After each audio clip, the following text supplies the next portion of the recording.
So now we're on the way to the Forsaken Fortress. And it sucks that you can't warp to Mother Island to get here faster. And yeah, I'm sail pumping because I'm that impatient. There's also these exploding barrels that have pretty large hitboxes for their explosions. They don't appear very often though. Like, a lot of people think that like maybe the sailing isn't that bad because you can just get up and walk away from it and wait for you to get to your destination. And that works sometimes, but sometimes you have like enemies like Gyorks or Sea Hats that can come and attack you while you're sailing. And so if you're not there, then it's going to, whoa, the time of day changes really quickly. It goes to day, but then when you actually get into the place, it's night again. So what was the point of that? Like, you were at night, but all of a sudden you decide, oh, I want to be day. Oh, I'm night again. This is really awkward. Like, this game touts a day and night system. Oh, how advanced. But then it gets like, then this happens. Like, certain areas can only be fully day or fully night. For some reason, you can't have certain. Oh yeah, this minigame is bullshit. Again, it's a perfect representation of how terrible the bow controls are. Like, they expect you to be precise when you move so fast when you're pressing left or right. Really? I don't think that's very fair of a challenge. I mean, I was able to do this when I was a kid a couple times. 20 rupees is not nearly enough for, like, I was lucky I even got that much. But anyways, yeah, it's just weird that, like, you can't actually have the time of day pass in a town, for example. So, like, time is just frozen there for no reason. Like, I guess they thought it would look lazy if suddenly it became night in Fall Island, and they just had all the villagers who were standing outside pop out of existence. I guess that's the only way they could have handled it. Because it would have taken time for them to make the NPCs have a schedule where they walked inside manually when night came. But yeah, this is a Forsaken Fortress 2, and it's harder than the stealth section, but it's also a lot more entertaining because it doesn't have that dull problem where you're in a barrel constantly and you're waiting. You can actually fight this time around and make use of multiple different items and stuff.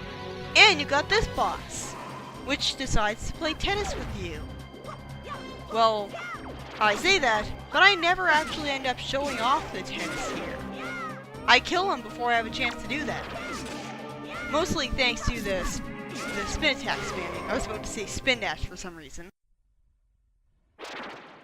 If you don't attack Phantom Ganon properly on your first encounter, the Gossip Stone will ring and you'll be told that you can strike back his projectiles. I didn't take long enough for that to happen though, because he appears on the ground naturally whether you go into a tennis match with him or not. So that's convenient. Because it can be kind of hard to get the timing right for reflecting the projectiles back at him with the Master Sword. It doesn't help that the camera isn't quite panned out enough that it gives you enough time to react. And sometimes, like, the projectiles will move faster and faster as you progress through the boss fight. Like, you can do the jump attack with the Megaton Hammer, but I'm going to show off later on that doing that jump attack doesn't actually... Wow, the spotlights are really bright looking here. And imagine how much brighter they would be on the eyes in the HD version. Speaking of that, in the HD version, they assigned the crane and the cannon to the control pad. But the sail still needs to be equipped. Like, you still have to get on your boat and equip the sail as an item to use it. But it is convenient that they have the crane and cannon on the control pad when you're actually on the boat, at least. That's how it should have been in the first place.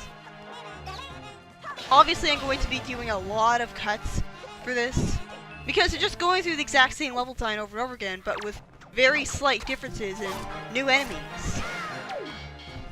The Forsaken Fortress is pretty unique when I think about it, in that it's the only dungeon that has a piece of heart in it. And like this is a lot more used in Twilight Princess, where every dungeon has a piece of heart.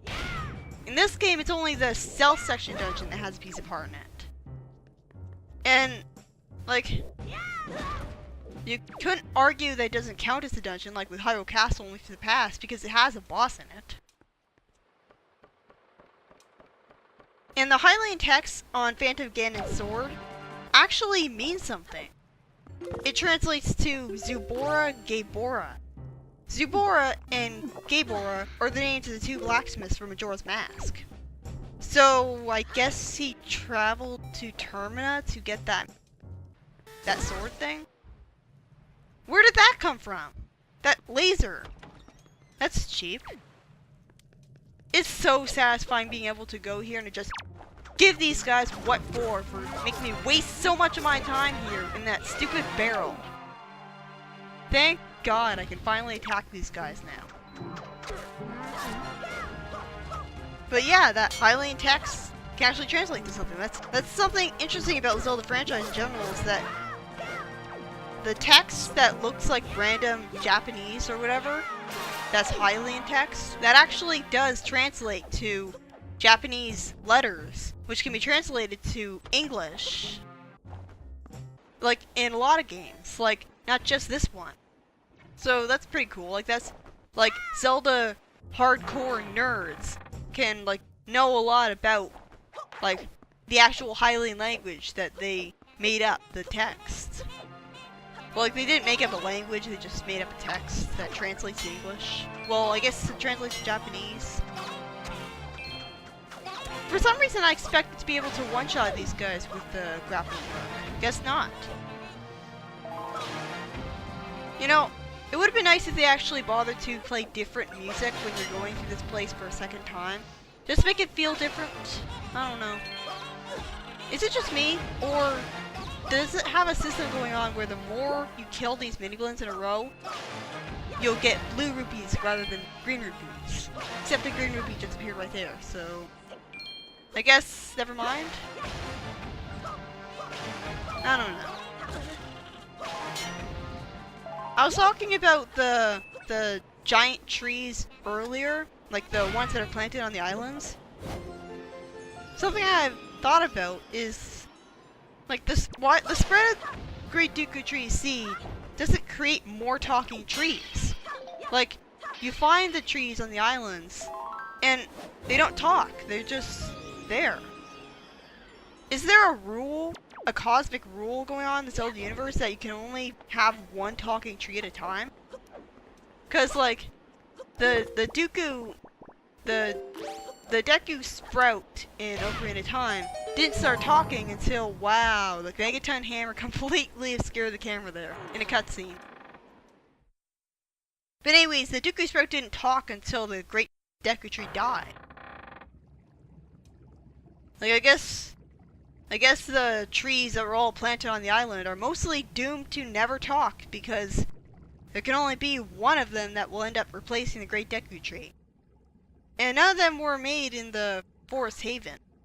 So, when the Great Deku Tree dies of old age, are all the Koroks going to have to move to one of the many islands where the trees were planted? How are they supposed to know which island has the next Great Deku Tree? I like how paranoid Link is there. Because naturally, like, it's the writers remembering what happened in the earlier part of the story.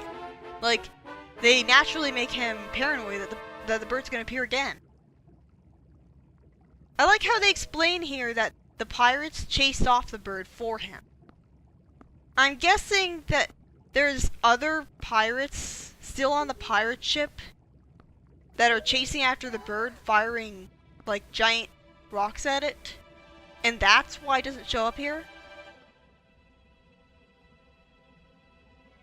Look at how much the shield is just moving around. I think that happens in the HD version too. And it makes sense that she's having this reaction here, because as we saw in Tetra's room in the pirate ship, she has stuff on her wall that shows the intro cutscene images, like the image of Link and stuff like that. So it makes sense. Like she knows a lot about the ancient Hylian lore for some reason, even though her mother must have died when she was really young, and her mother was obviously a Gerudo since she had red hair, and like she must have been a pirate because Gerudo are the pirates of Majora's Mask. So I don't know why her mother would tell her all that stuff and like know about it. I mean, she would be descended from royalty, technically, but I don't get Gonzo's reaction to this. What's he about to say? I don't get it. But she's what? Why is he hesitating? It's just like in the previous, like when he asked Tetra, why can't the pirates just like have a drink at the bar? Why was he challenging her authority? Like, it always seems to come out of complete nowhere when it happens. Like, you think all of the pirates admire her. What an amazing coincidence it is that the bird happens to show up here at exactly the right time. Like, did the pirate ship give up on chasing it? Or did the bird finally realize that it was being diverted? Did the bird attack the pirate ship and cause it to stop going after it?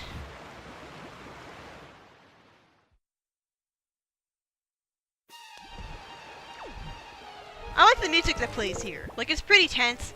That and the fact that you're running from, like, the bird is constantly destroying the floor that's behind you. So you have to constantly roll to make sure that you keep going fast enough.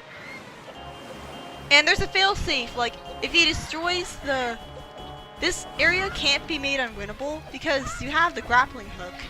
So if you accidentally do that because you thought that the controls would work out for you, and you jump off by accident, you can wait for the water to rise high enough to get up to where you were. And like, sometimes you're forced to use a grappling hook to progress. And like, there's a time pressure. But it's not like after you wait for a certain amount of time, you get a game over. It's not like that. So it's not like they're going to do the smart thing and make the water rise so high that eventually you drown because the water reaches the ceiling. It's not really like that. Which makes me wonder what the purpose of having that rising water is in the first place, if Link is always going to be able to stand on something. Like, he's defenseless in the water, so it makes him an easier target for the bird. I guess that's the plan. The enemies just spontaneously despawn when they hit the water. Like, the same happens for Twilight Princess, even though it's a more realistic art style, so you'd think that the enemies would be able to swim.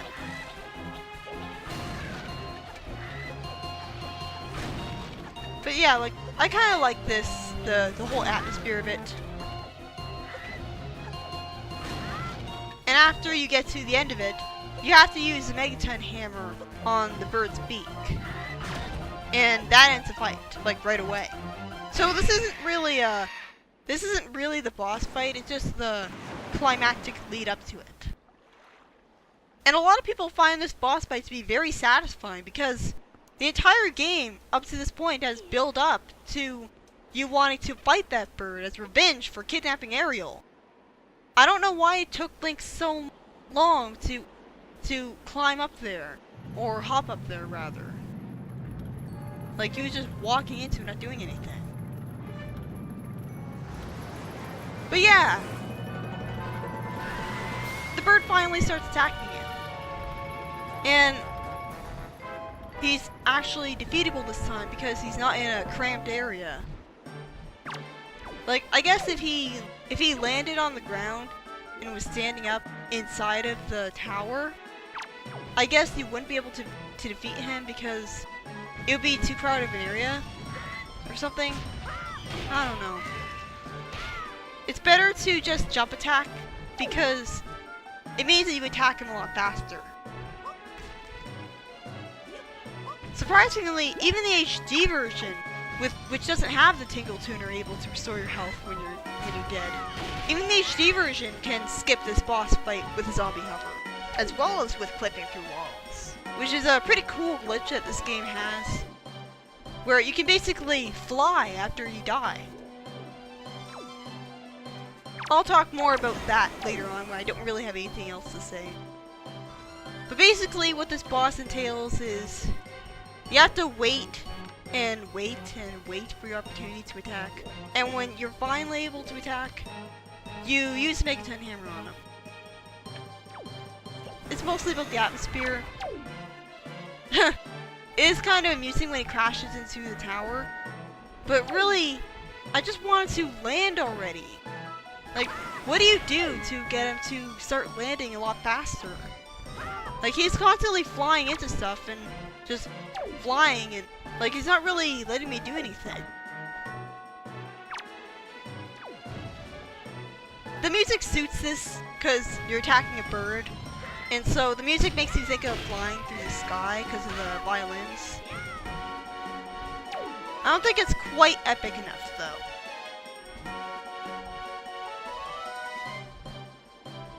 And see, I'm just spinning the camera around because I'm so bored of waiting. This boss is actually kind of dull when you think about it.